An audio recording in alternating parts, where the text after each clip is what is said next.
what do allocators or investors think about the kind of the fund of funds model these days? I think that it's one of the more attractive options in the actively traded space. So, piecing or parsing alternatives down even further to just actively traded strategies.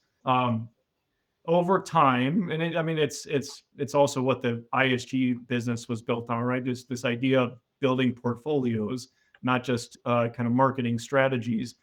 Over time, you have a smoother equity curve. So, by being able to kind of control these components within a portfolio, understand the strategy's vulnerability, and then trying to to find something that's generating alpha when this other strategy is losing money.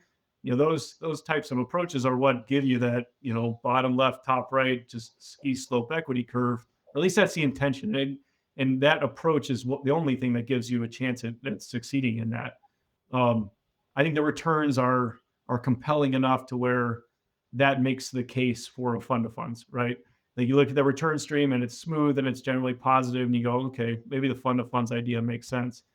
We're also not pioneers in this sense. Like I said, Millennium and Walleye and Ballyes and Citadel, these are fund of funds that are trading. I don't, it might be trillions now. It's for a whole ton of money. We're really selling our expertise at building a portfolio that would be otherwise just difficult, especially in an industry where a lot of people don't have a lot of expertise. And I'm talking about more like the high net worth individual with money that might know the equity and bond space, might have an advisor who really understands and knows that space, and they're comfortable in that. They're okay with volatility in that environment.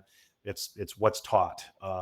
But when they're looking for alpha or ways to build onto their portfolio, which we think is becoming more part of the conversation, they're going to need to rely on people like firms like LeMans and the Hyperion Fund to give them peace of mind that there is expertise behind building these strategies and making it relatable and understandable for those investors, how it fits into their portfolio, what the tax treatment is like.